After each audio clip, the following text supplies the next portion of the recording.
फंस गए। देखिए ना, इन्हें चोट भी लग गई है, हमारी मदद कर दीजिए प्लीज। अरे लेकिन तुम लोग हो कौन? एक्चुअली वक्त के बारे शादी में जा रहे थे कि गाड़ी खराब हो गई और ऊपर से चोट भी लगी मुझे। क्या मदद कर सकता हूँ?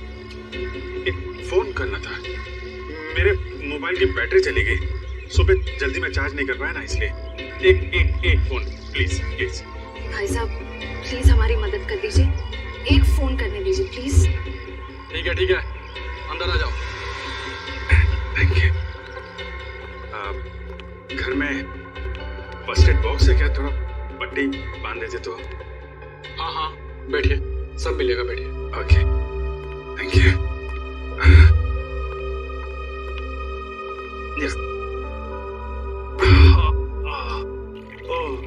ये आपके पास पेन किलर है क्या? बहुत पेन हो रहा है।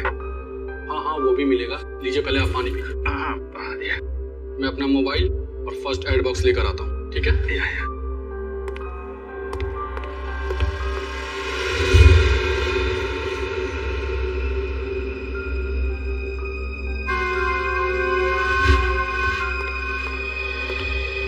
सही टाइम हो गया है।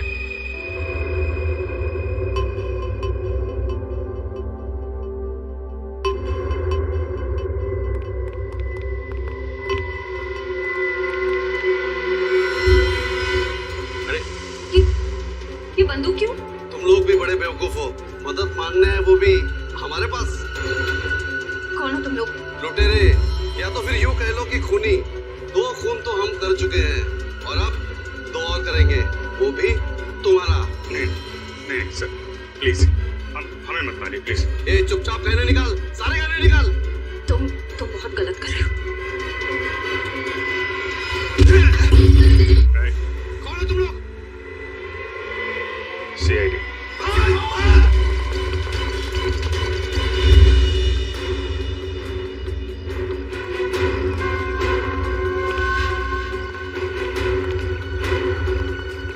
सीआईडी के सामने से भागना इतना आसान नहीं, वो भी 2 खून कर।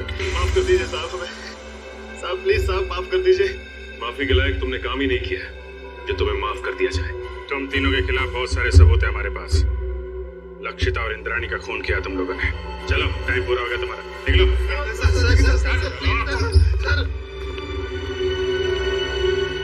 Good job. चलो।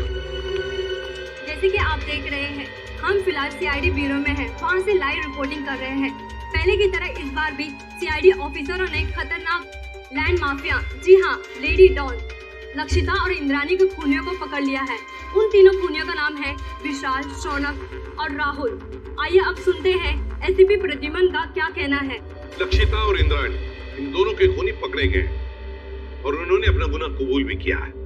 मगर आप लोगों ने इन तीनों को इतनी जल्दी पकड़ा कैसे? कभी कभी सबूत और फोरेंसिक की जांच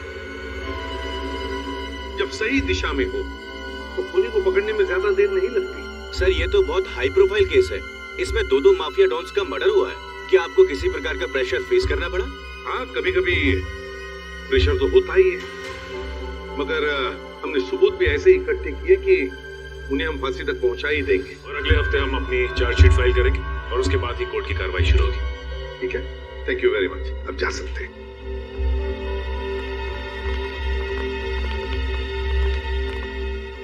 क्या हुआ दया?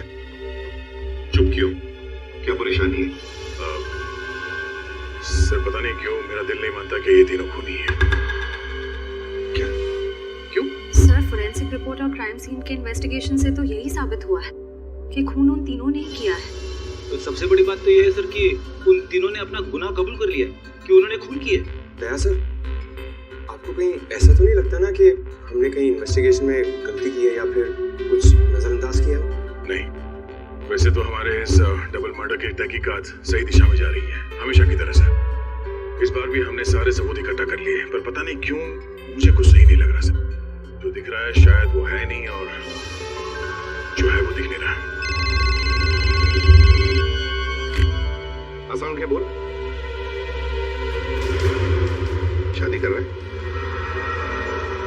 क्यों जा रहे हैं? क्या?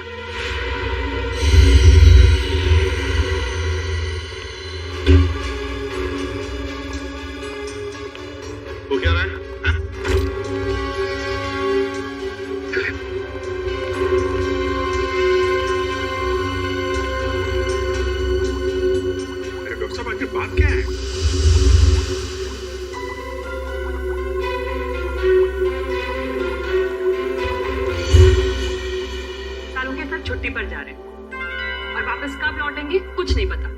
क्या छुट्टी पर जा रहे हैं? तू छुट्टी ले कैसे सकता है? अरे यार, इसमें इतना हाइपर होने की क्या जरूरत है? हाँ? मैं छुट्टी पे जा रहा हूँ क्योंकि मेरी तबीयत ठीक नहीं है और मैं अपने घर जा रहा हूँ छुट्टियां लेकर के, किसी दूसरी दुनिया में नहीं जा रहा हूँ। क्योंकि मुझे इस लैब में ये इन लाशों से, इस केमिकल सेक्शन से मेरी तबीयत खराब होती है। मैं थोड़े दिन आराम करना चाहता हूँ, बस इतनी सी बात है। बस इतनी सी बात है। ये कौन है? तुम कौन? सर मैं इनकी पर्सनल नर्स हूँ, मेरा नाम मोनिका है। एक्चुअली इनकी ईसीजी रिपोर्ट्स बहुत खराब आई हैं, इसीलिए डॉक्टर ने इन्हें कंप्लीट रेस्ट करने के लिए बोला है।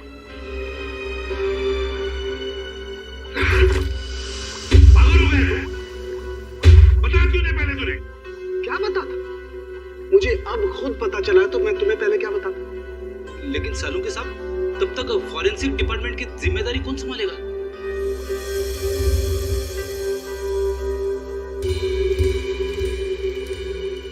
रेडी है, मुझे नहीं पता है। बॉस, किसी दूसरे फॉरेंसिक एक्सपर्ट को बुला लो। मैं कुछ दिन के लिए आराम करना चाहता हूँ। मुझसे अब कुछ नहीं हो सकता है और मुझे नहीं मालूम मैं कब वापस लौटूंगा। Thank you.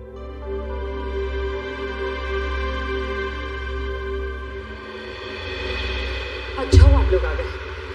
बात क्या है तारिका? यहाँ पे क्यों बुलाया तुमने? मुझे तुमसे जो बात कहनी है, पता नहीं उसका रिएक्शन क्या होगा, लेकिन बात कहना जरूरी है। सालू के सर का बर्ताव और उनके काम करने का ढंग कुछ दिनों से बहुत अजीब हो गया है। क्या मतलब है तुम्हारा? देखो आप लोग प्लीज मुझे गलत मत समझिए। सालू के सर मेरे गुरु हैं। मैंने इतने साल उनके साथ काम किया है और कितना कुछ सीखा है उनके पास से। लेकिन इस केस की फोरेंसिक जांच उन्होंने ठीक से नहीं की। कितनी सारी बातों को उन्होंने अनदेखा किया है। कितनी सारी चीजों का तो अभी तक उन्होंने ढंग से टेस्ट भी नहीं किया। तारिका, तुम समझ रही हो? तुम जो कह रही हो उसका क्या मतलब हो सकता है? तारिका, 16 साल से साउंड के साहब हमारे साथ काम कर रहे हैं। वो सीआईडी को गुमराह क्यों करें? अगर तुम्हारा शक गलत निकला तो? अगर आप लोगों ने मुझे गलत साबित किया तो सबसे ज्यादा खुशी मुझे ही होगी। डॉक्टर तारिका की बातें अभी भी दिमाग में घूम रही है। आज तक कभी साड़ू के साहब के लिए उसने कुछ नहीं कहा, लेकिन आज ये समझ में नहीं आ रहा है अब हमें क्या करना चाहिए। कभी लगता है कि डॉक्टर सालों के कभी ऐसा कर ही नहीं सकते। कभी लगता है कि मेरा शक सही था। कहीं ना कहीं इस केस में हमसे कुछ गलती हो रही है। एक्सपीरियंस आदमी है साड़ू के साहब, लेकिन फिर क्या करें? एसीपी साहब को बोलना है? नहीं अभिजीत, भले एसीपी साहब डॉक्टर सालुंके से झगड़ते हो, पर वो कभी नहीं मानेंगे कि ये फॉरेंसिक रिपोर्ट डॉक्टर साहब ने ठीक नहीं बनवाई। ये बात तो है।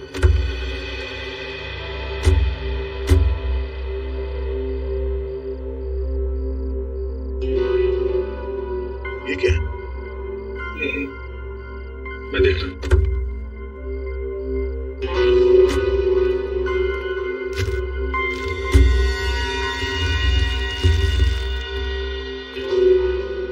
चॉकलेट पेपर जैसा लगता है।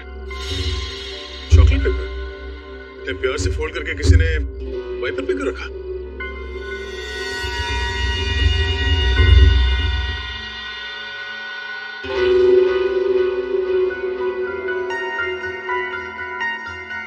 कुछ लिखा हुआ है इसमें।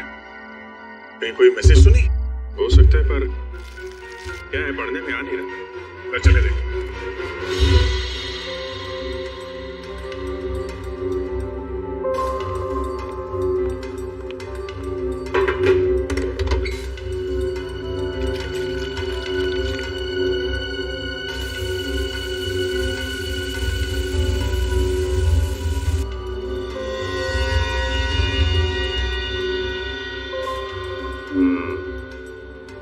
इनविजिबल इंक से लिखा गया था, hotel red central. Hotel red central? Lakshita और इंद्राणी की काम वाली सकुबाई ने भी होटल रेड सेंट्रल का ही नाम लिया था। लक्षिता मैडम और इंद्राणी मैडम 10 सितंबर को रेड सेंटर होटल में जाने वाले थे। होटल रेड सेंट्रल 111 10/9 111 10/9 10/9 मतलब 10 सितंबर और 111 इस होटल का रूम नंबर हो सकता है। 10 सितंबर को लक्षिता और इंद्रानी का खून हुआ था। कहीं इस होटल रेड सेंट्रल के कमरा नंबर 111 का इस डबल मर्डर केस से कोई संबंध तो नहीं है?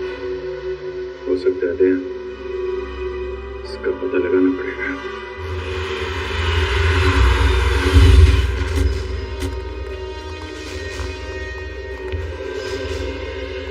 होटल का मैनेजर कौन है?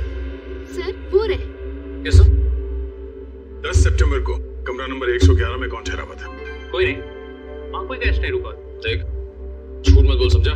सर मैं झूठ नहीं बोल रहा हूँ, वो तो हमारा स्टाफ रूम है। स्टाफ? जी, वो हमारे असिस्टेंट मैनेजर अंगद को दिया गया है। Angad, assistant manager? जरा इस अंगद को बुला। सर वो तो अभी यहाँ नहीं है। ये डिटेल्स तो होंगी आपके पास? Yes sir, right.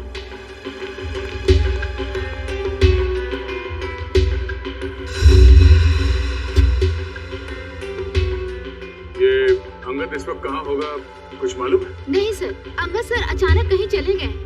अचानक कहीं चले गए?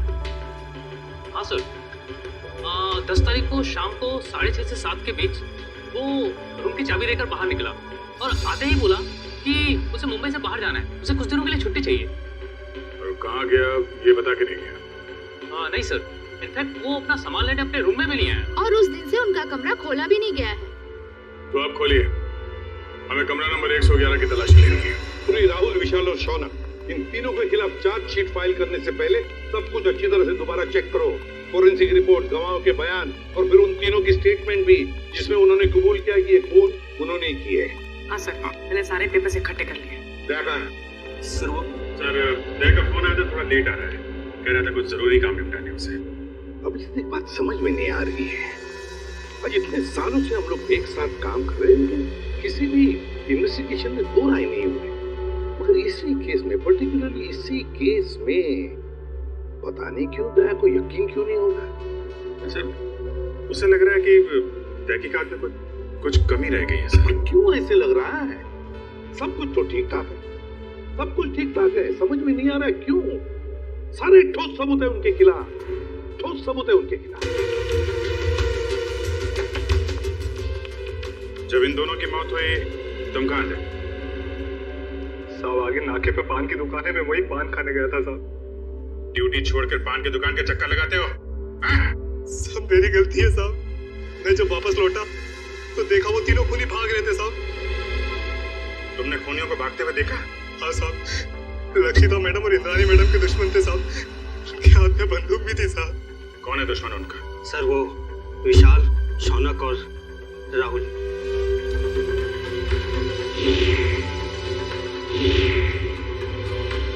विशाल, शौनक और राहुल, ये तीनों तो वही है ना जिनके घर हथियार लेते तुम्हारी मैडम ने?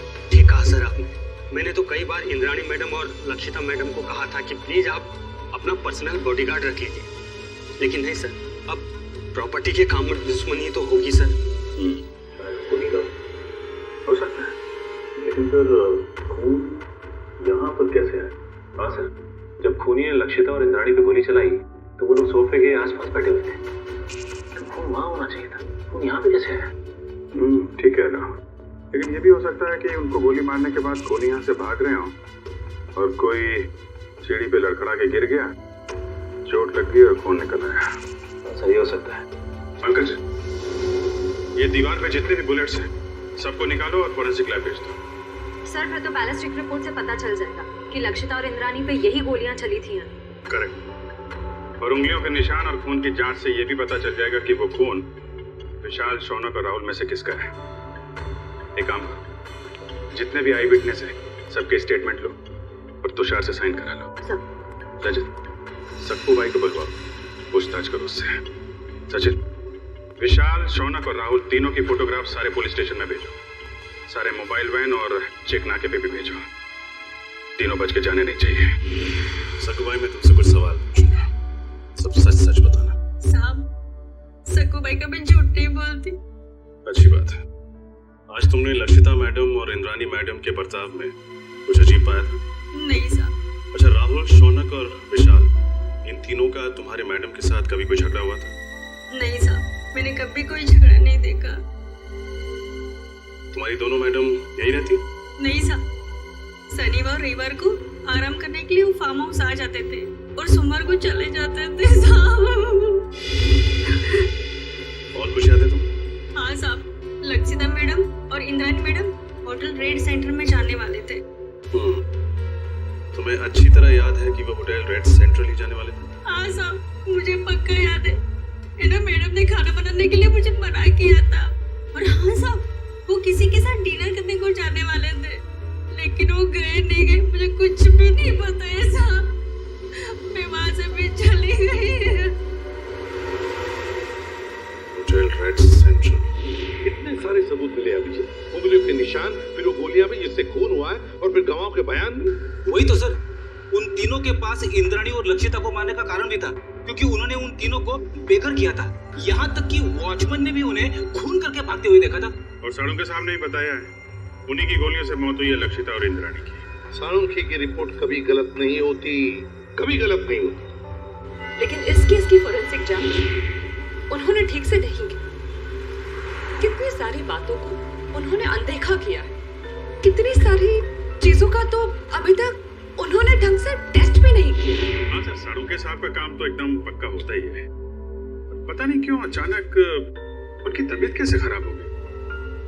हाँ सर, साळुंखे सर जब क्राइम सीन पर आए थे वो तब से ही परेशान लग रहे थे, शायद तब से उनकी तबीयत खराब हो गई।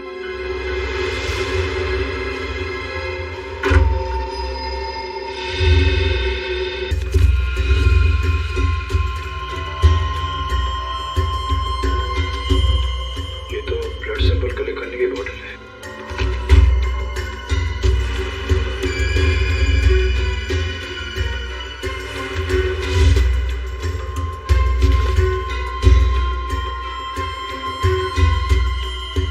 किसी चीज की ड्राइंग की गई इस पेपर में।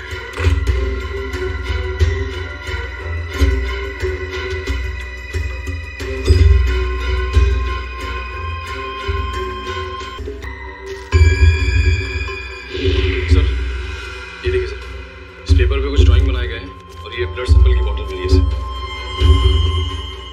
तो लगता है इंद्रानी और लक्षिता के मर्डर में ये संगत का हाथ है सर। एक काम करो, ये सारे सबूत और ये ब्लड स्लाइड्स इसे डॉक्टर तारिका के पास भेज दो। हमें इस अंगद को जल्द से जल्द ढूंढना होगा, बहुत बड़ा हाथ है उसका इस केस में।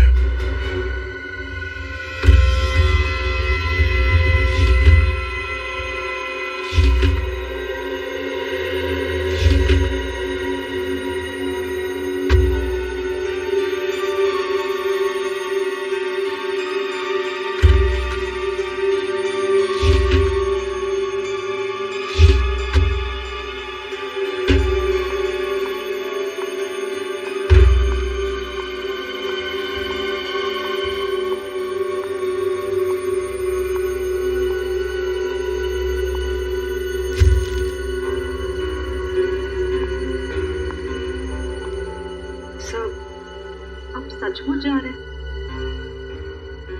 हाँ तारिका, मेरा काम खत्म हो गया और अब ये forensic lab, chemical section, evidence room,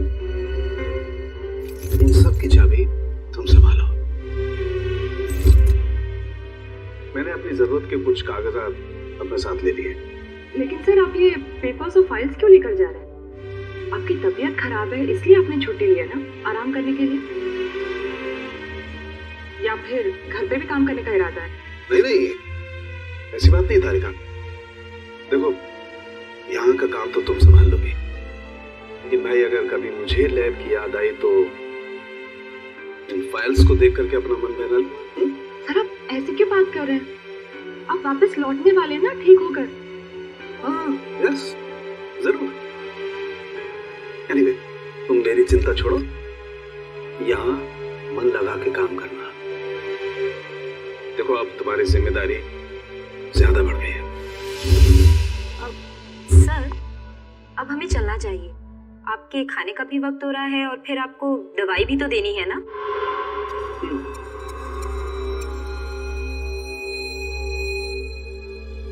okay तारिका।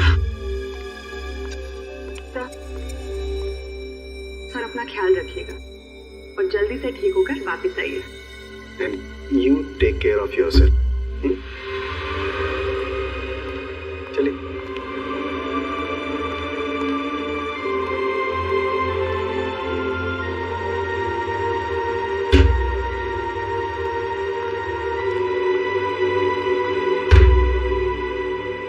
अंगद के कमरे से मिले सबूतों की जांच शुरू करनी पड़ेगी।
जी मुझे डीएनए की जांच करवानी है।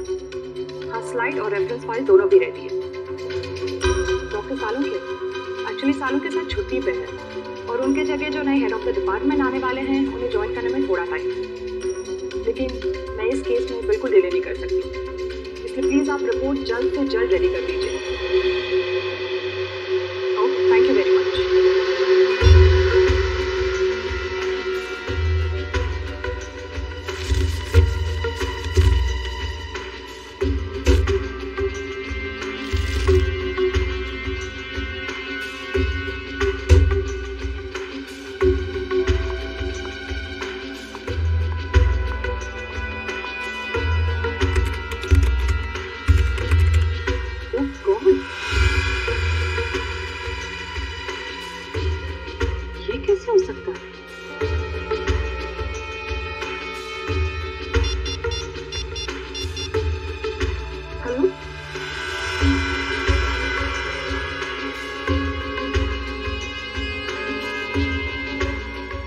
आपको पूरा यकीन है कि वो खून होने का है? न जाने डॉक्टर तारिका को अब क्या पता चला है। जब उनका फोन आया था तो काफी परेशान लग रही थी। कोई तो बड़ी बात होगी अभिजीत। मुझे लगता है लक्षिता और इंद्राणी के मर्डर केस को रीओपन करना चाहिए और नए सिरे से तहकीकात करनी चाहिए। हमारा शक सही निकला। फिंगरप्रिंट और डीएनए रिपोर्ट।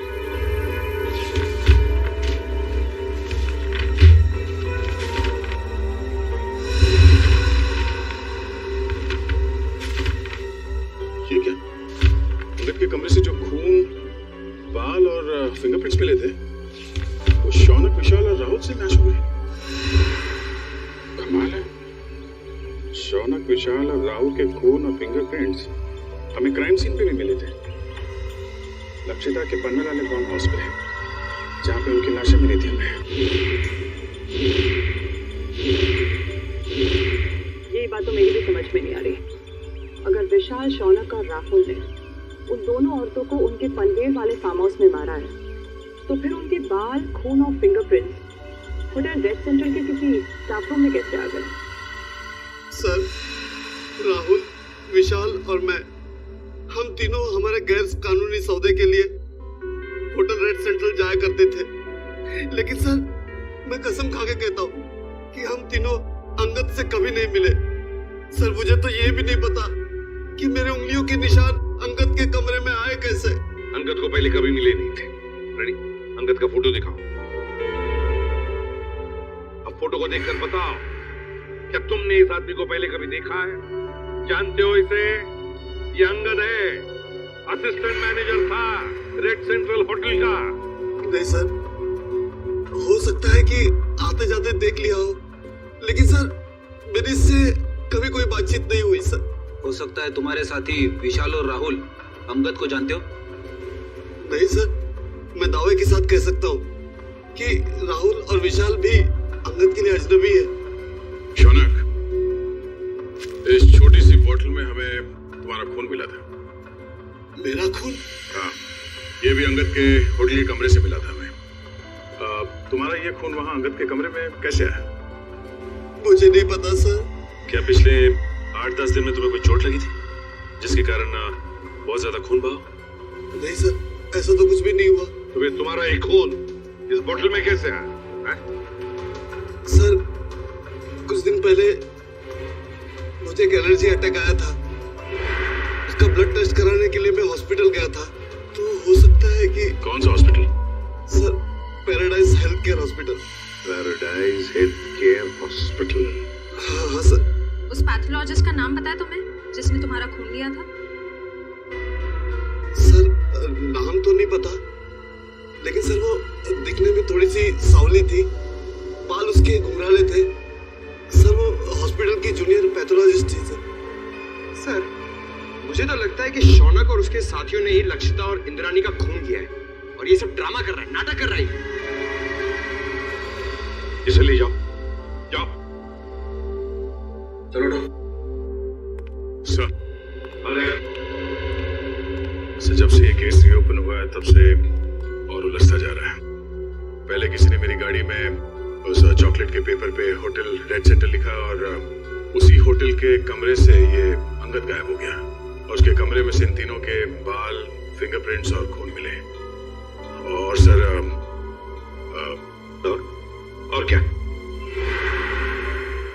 सर, समझ में नहीं आ रहा कैसे कहूँ, आपको मेरी बात का यकीन होगा या नहीं? यकीन करूंगा या नहीं? साफ साफ बताओ दया। सर, वो डॉक्टर तारिका को डॉक्टर सालों के बर्ताव पे कुछ परेशानी है सर। उसे लगता है कि पोस्टमार्टम और फॉरेंसिक जांच के दौरान वो कुछ परेशान से थे और उन्होंने ये सारे टेस्ट जल्दबाजी में किए थे। तुम साळुंखे पर शक कर रहे हो दया? सर, कुछ बात तो जरूर है। साफ साफ बताओ दया, बताओ बात क्या है? सर, मुझे लगता है कि सेहत का तो सिर्फ बहाना है। क्या मतलब? सर, मतलब डॉक्टर सालुंखे का लैब में ना आने की असली वजह कहीं ये लक्षिता और इंद्राणी के डबल मर्डर केस तो नहीं है? अगर ये बात है दया तो साळुंखे से मिलना पड़ेगा।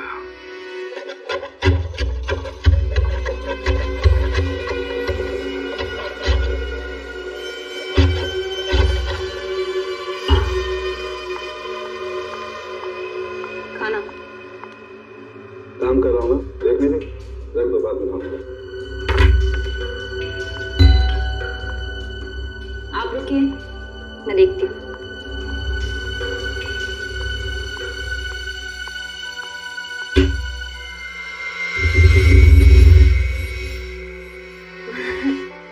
सर, आप आइए ना प्लीज। अरे प्रद्युमन, दया, अरे आप सब लोग यहाँ? तू इतना चौंक क्यों गया हमें देखकर? नहीं मतलब आप सब लोग यहाँ मेरे घर पे इस वक्त किस लिए? हम ये पूछ रहे हैं कि आपकी तबीयत कैसी है। वैसे तो हम यहाँ फोन करके आना चाहते थे, पर आपका फोन कब से स्विच ऑफ आ रहा है। हाँ, वो बैटरी का प्रॉब्लम होगा। सर, आपकी तबीयत कैसी है अब? मेरी तबीयत के बारे में छोड़ो, आप लोग ये बताओ कि आप लोग यहाँ पर किस लिए आए? क्यों, बस कुछ प्रॉब्लम हुई है? आसाम की प्रॉब्लम तो हुई है। हमारी इन्वेस्टिगेशन और तुम्हारे फोरेंसिक रिपोर्ट में कुछ गलती है। गलती? हाँ, हो सकती है, गलती हो सकती है। गलती आपके इन्वेस्टिगेशन में हो सकती है, मेरी रिपोर्ट में कोई गलती नहीं हो सकती। मैं कभी कोई गलती नहीं करता हूँ। कहीं आप मेरी 16 साल की काबिलियत पर शक तो नहीं कर रहे? सर प्लीज आप नाराज मत होइए। हमें बस लगा कि आपकी तबीयत खराब थी तो शायद गलती से आपसे कुछ चीजें नजरअंदाज हो गई हो। गलती से। डॉक्टर साहब, हम ये नहीं कह रहे कि आपने जानबूझ के कोई गलती की है। हमें बस इस बात की फिक्र है कि किसी बेगुनाह को सजा ना हो जाए। बेगुनाह को सजा नहीं होनी चाहिए। बेवकूफ नजर आता हूं मैं? मेरी शक्ल पर लिखा है कि मैं बेवकूफ हूं? क्या मतलब क्या आपका? 16 साल के बाद आप लोग मेरी काबिलियत पर, मेरी ईमानदारी पर शक कर रहे हैं। 16 साल मैंने ईमानदारी से काम किया और अब आप लोग घुमा घुमा करके ये कहना चाहते हैं कि सालू के बेवकूफ है। इतना गुस्सा क्यों हो रहा है? मैं गुस्सा इसलिए हो रहा हूं बॉस, तुम ये कहना चाहते हो कि 16 साल के बाद सालू के बेईमान है, उसने गलती की है, वो नाकाबिल है। ओके, अगर ऐसा है तो आप इंद्राणी और लक्षिता का पोस्टमार्टम दोबारा करवा लीजिए। That's it, बस। अरे साहब, डॉक्टर साहब बात तो सुनिए। ये सालू के साहब को हो क्या गया? उन्होंने एक बार भी नहीं पूछा कि हमें उनकी रिपोर्ट में कौन सी गलत बात लगती है? वही तो एक बार भी साळुंखे ने नहीं पूछा कि रिपोर्ट में गलती क्या है।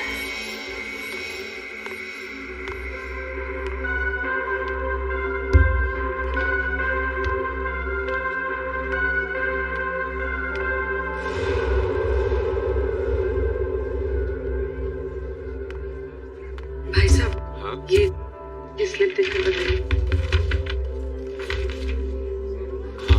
आप इस डोर से अंदर चले जाइए।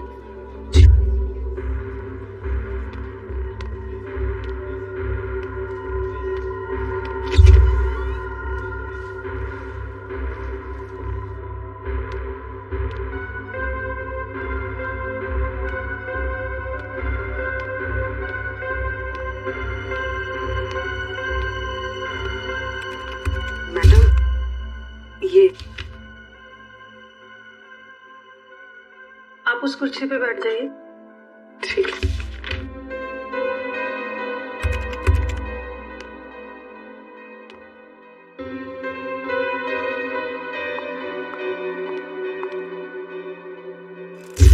अपना हाथ दीजिए।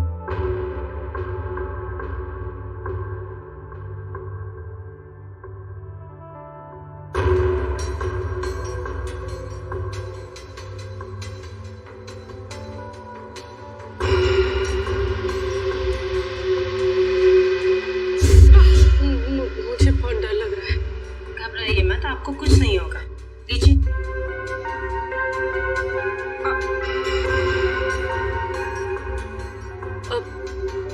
मेरा एक दोस्त है, मुझे उसकी ब्लड रिपोर्ट पिकअप करनी है, तो मुझे उसकी रिपोर्ट मिलेगी? पेमेंट स्लिप है आपके पास? अब स्लिप तो नहीं लाई हूँ, लेकिन उसकी रिपोर्ट्स बहुत अर्जेंट है। वो बीमार है तो आ नहीं सकता। उसका नाम शौनक है। ठीक है, मैं चेक करके आपको बताती हूँ। लेकिन मैंने तो किसी शौनक की रिपोर्ट नहीं देखी, और अगर होती तो रिकॉर्ड में होती। आप यहीं पे रुकिए, मैं देख के बताती हूँ।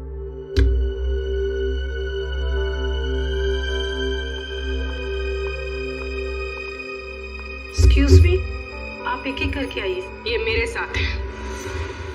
आपके साथ है तो आप इन्हें कहिए कि बाहर इंतजार करें। सीआईडी किसी का इंतजार नहीं करती। सीआईडी? शौनक की रिपोर्ट कहाँ है? जल्दी बताओ। मुझे नहीं पता, मैं सच कह रही हूँ, मुझे कुछ भी नहीं पता। क्या किया तुमने शौनक के ब्लड सैंपल के साथ? मैं सच कह रही हूँ, मुझे कुछ नहीं पता इस बारे में। कुछ नहीं पता? मुझे कुछ नहीं पता सर, मुझे कुछ नहीं पता।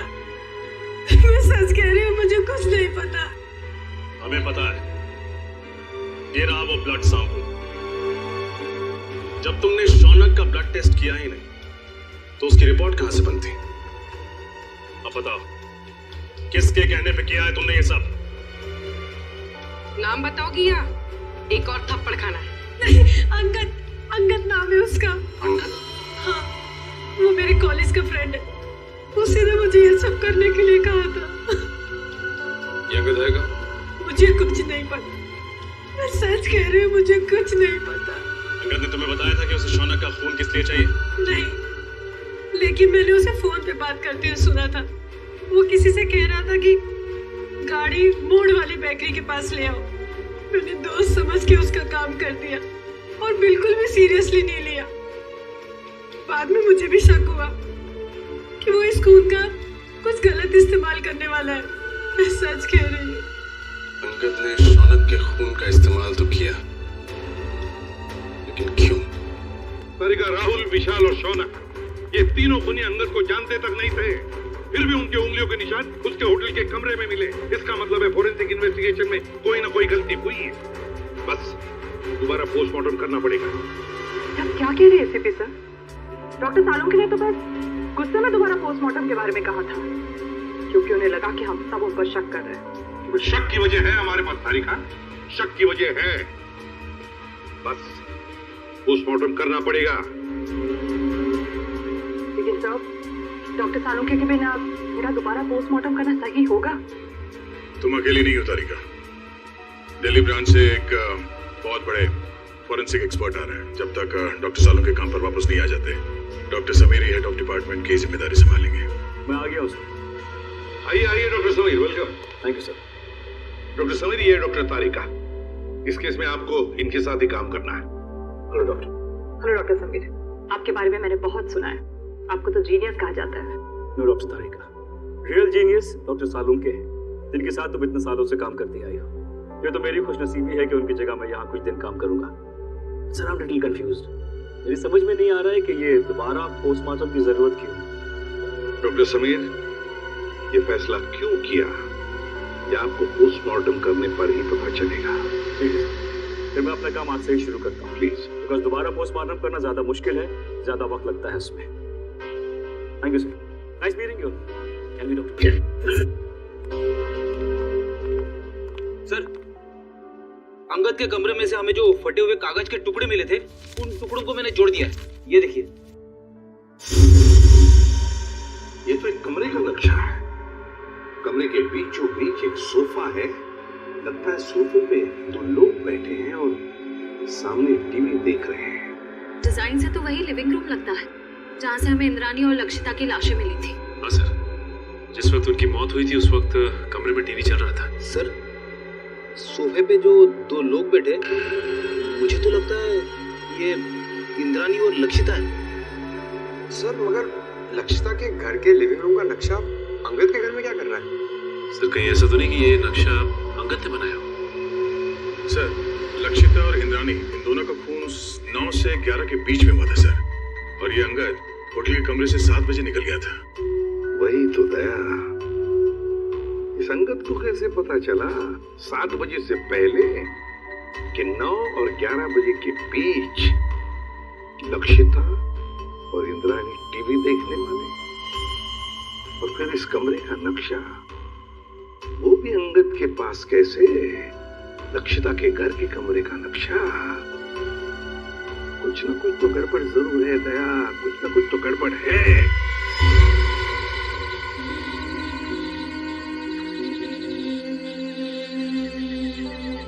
आप लोगों ने पुलिस बीट को फोन किया था? जी हाँ, क्या हुआ यहाँ पे? हम लोग यहाँ से जा रहे थे तो इस कार को इस हालत में देखा तो आपको फोन किया। आगे की सीट में एक आदमी है, शायद मर गया है।